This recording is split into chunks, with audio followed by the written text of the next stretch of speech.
Kepada semua yang tak kenal Nabi, datang masjid, Islam atau bukan Islam, datang masjid.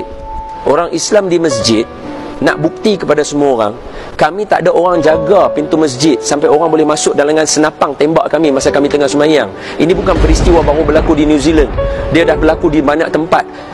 Khalifah kami nama Saidina Umar pun ditikam ketika mana dia sembahyang subuh.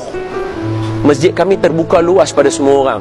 Mai datang belajar, mai datang dengar, mai datang ambil buku yang ada dalam masjid, mai dengar. Kami bukan orang jahat, kami orang yang mengalu-alukan orang yang datang. Cuma akhlak kami sekarang dalam keadaan begini sebab tuan-tuan telah mengata kepada satu orang yang kami sanjung. Sama juga dengan akhlak tuan-tuan kalau kami mengata kepada mak bapak tuan-tuan. Barangkali tuan-tuan lebih kejam daripada kami sebab tuan-tuan angkat parang pukul kami. Berbeza dengan kami ketika bercakap tentang akhlak baginda Nabi kami, ketika mana tuan-tuan menghina dan sebagainya, kami masih lagi boleh bersabar. Tapi kena ingat, masalul muslimun kamasalil nahli. Orang Islam umpama lebah, jangan dijolok sarang kami. Kami bagi madu, tapi jangan dijolok sarang kami, sebab kami pun boleh bertindak seperti mana tuan-tuan. Okey, jadi kepada orang yang tak kenal Nabi, take this message clearly. Kita bukan bergaduh, tapi sebab tuan-tuan mula dulu. Tuan-tuan mula dulu. Kalau tuan-tuan tak buat, kami tak kata, tapi tuan-tuan mula dulu dan message ni sampai. Apa dia? Tak kenal Nabi kami, datang masjid, jumpa kami. Kami bagi penerangan, kami bagi penilaian, kami cerita kepada tuan-tuan tentang masjid, tentang Nabi kami. Tanya, kami akan jawab. Jangan bercakap. Boleh? Wallahu a'lamu bis-shawab. Aqulu qawli hadha wa astaghfirullahal azim li wa lakum. Ampun maaf daripada saya. Ketegasan ini adalah akidah.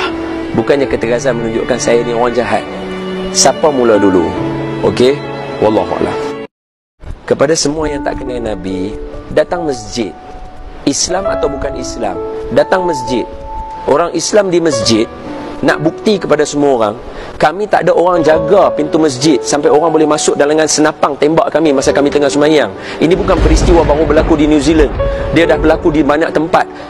Khalifah kami nama Saidina Umar pun ditikam ketika mana dia sembahyang subuh. Masjid kami terbuka luas pada semua orang. Mai datang belajar, mai datang dengar, mai datang ambil buku yang ada dalam masjid, mai dengar. Kami bukan orang jahat, kami orang yang mengalu-alukan orang yang datang.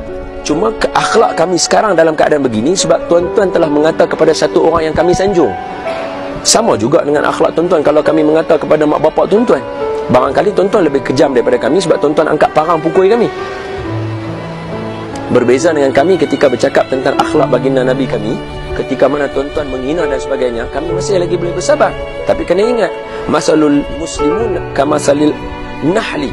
Orang Islam umpama lebah, jangan dijolok sarang kami. Kami bagi madu, tapi jangan dijolok sarang kami, sebab kami pun boleh bertindak seperti mana tuan-tuan. Okey, jadi kepada orang yang tak kenal Nabi, take this message clearly. Kita bukan bergaduh, tapi sebab tuan-tuan mula dulu. Tuan-tuan mula dulu. Kalau tuan-tuan tak buat, kami tak kata, tapi tuan-tuan mula dulu dan message ni sampai. Apa dia? Tak kenal Nabi kami, datang masjid, jumpa kami. Kami bagi penerangan, kami bagi penilaian, kami cerita kepada tuan-tuan tentang masjid, tentang Nabi kami. Tanya, kami akan jawab. Jangan bercakap. Boleh?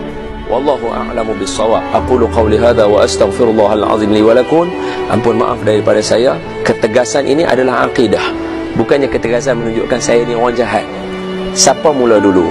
Okey? Wallahu a'lam.